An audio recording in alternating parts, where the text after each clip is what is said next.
Psaume 36, malice du pécheur et bonté de Dieu. C'est le péché qui parle au cœur de l'impie. Ses yeux ne voient pas que Dieu est terrible. Il se voit d'un œil trop flatteur pour trouver à haïr sa faute. Il n'a que ruse et faute à la bouche. Il a perdu le sens du bien. Il prépare en secret ses mauvais coups. La route qu'il suit n'est pas celle du bien. Il ne renonce pas au mal. Dans les cieux, Seigneur, ton amour jusqu'aux nues, ta vérité, ta justice, une haute montagne, tes jugements, le grand abîme. Tu sauves, Seigneur, l'homme et les bêtes, qu'il est précieux ton amour, ô mon Dieu. À l'ombre de tes ailes, tu abrites les hommes. Ils savourent les festins de ta maison, au torrent du paradis, tu les abreuves. En toi est la source de vie, par ta lumière nous voyons la lumière. Garde ton amour à ceux qui t'ont connu, ta justice à tous les hommes droits. Que l'orgueilleux n'entre pas chez moi, que l'impie ne jette pas dehors. Voyez, ils sont tombés, les malfaisants, abattus, ne pourront se relever. Le psaume 36 est une supplication individuelle, mais une supplication d'un genre un peu spécial. C'est justement ce qui fait croire à certains commentateurs qu'il se compose de deux morceaux différents, versets 2 à 5, versets 6 à 13. Par contre, nombreux sont les auteurs qui défendent l'unité du poème et nous en rangeons de leur côté. L'auteur, probablement un sage de l'époque post-exilienne, connaît les Écritures et s'entend bien à décrire l'opposition entre les agissements des méchants et des justes. La première partie, verset 2 à 5, décrit la perversité de l'humanité. La deuxième partie, verset 6 à 11, chante la bonté infinie du Seigneur. La conclusion, verset 12 et 13, exprime la foi en la défaite finale des méchants. Cette vue d'ensemble nous donne déjà une bonne idée de la structure du morceau.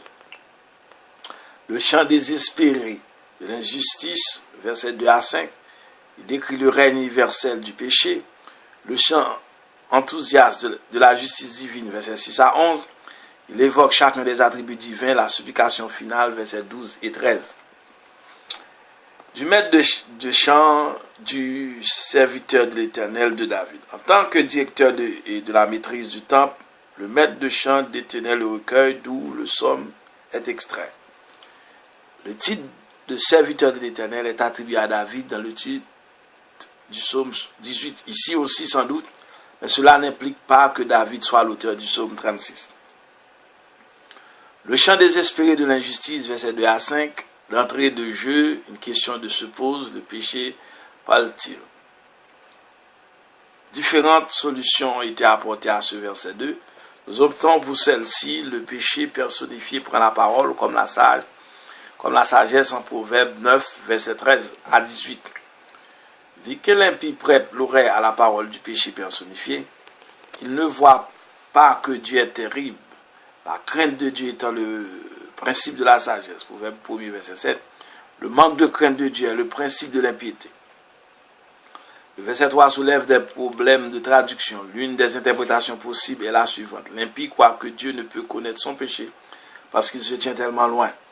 Le verset 4 révèle un autre trait du portrait de l'impie. Il ne fait que ruser et tromper, il a perdu le sens du bien. Enfin, dernière caractéristique de l'impie, il médite ses méfaits jusque sur sa couche. Il ne suit pas la route du bien et ne se détourne pas du mal. Ainsi se termine le sombre tableau que le psalmiste brosse du méchant.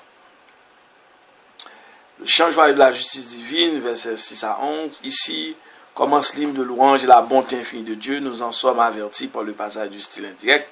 Troisième personne du singulier au style direct. Deuxième personne du singulier, c'est que l'auteur s'apprête à nous introduire le mystère de l'amour de Dieu en citant versets 6 et 7 les 4 attributs divins qui sont les fondements de l'alliance de l'amour et Z, la vérité et Muna, M-U-N-A-H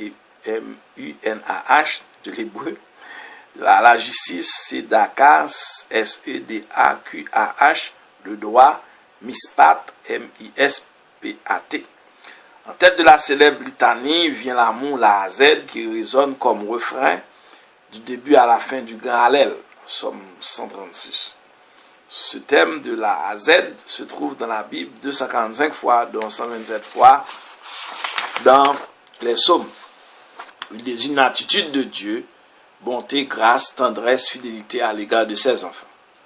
Ensuite est mentionné la vérité, émettre ou émuna, ici au verset 6, et ailleurs comme au verset 10 du psaume 25, au verset 3 du psaume 26, au verset 11 et 12 du psaume 40, etc. Dans tous ces textes, le thème vérité implique l'idée de stabilité, certitude, fidélité. Aussi revient-il sans cesse dans le célèbre psaume 89, verset 2, psaume 3, verset 6, psaume 9, verset 25, psaume 34, verset 50. Excusez-moi, c'est plutôt psaume 89, verset 2, psaume 3, psaume 6, psaume 9, psaume 25, psaume 34 et 50. Le troisième vocable fondamental, la justice, Sedaka, S-E-D-A-Q-A-H, désigne la fidélité amoureuse qui fait que Dieu intervient dans l'histoire des hommes. Finalement, le quatrième attribut divin mentionné ici est le droit, le jugement mispat. Cette expression s'entend du soin que Dieu prend de chacune de ses créatures, l'homme et les bêtes, verset 7, en vertu des alliances successives conclues avec la création, Genèse 1, avec Noé, Genèse 9, avec Abraham, Genèse 17, avec Israël, Exode 24, Somme 105. Autrement dit, la bienveillance de Dieu s'étend à l'infini sur l'immensité du cosmos. Quatre expressions conventionnelles expriment cette idée: les cieux, les nues, les montagnes de Dieu, le grand abîme. Il est intéressant de noter que l'apôtre Paul, dans l'épître aux Éphésiens 3, verset 18, recourt à la même technique pour montrer l'ampleur incommensurable du mystère du Christ, la largeur, la longueur, la hauteur et la profondeur. Au milieu de ce vaste monde se dresse le temple de Jérusalem, résidence de l'Éternel. Là, à l'ombre des chérubins, dont les ailes se déploient sur l'arche d'alliance. C'est 8. Les fidèles adorateurs israélites savourent les festins de la sainte demeure et s'abreuvent au torrent du paradis.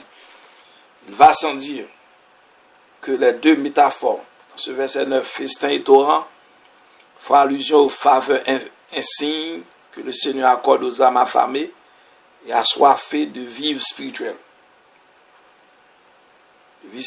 Outre que ce verset est, selon Saint Augustin, le fondement de la quatrième béatitude, Matthieu 5, verset 6, il fournit le vocabulaire qui alimente les écrits mystiques de tous les temps. Il faut en dire autant du verset 10. En toi est la source de vie, dans ta lumière nous voyons la lumière. Au bienfait déjà mentionné, les festins plantureux et l'eau des torrents s'ajoute maintenant la lumière qui descend du ciel, illumine le chemin qui mène à Dieu. La parole du psalmiste atteint sa réalisation plénière en Jésus-Christ. Jean 8, verset 12. Je suis la lumière du monde. Qui me suit ne marchera pas dans les ténèbres, mais aura la lumière de la vie. Supplication finale, verset 12 et 13. On sait que les supplications ne contiennent pas que des plaintes. Le psaume 36 ne fait pas exception. Laurent estime sa prière déjà exaucée.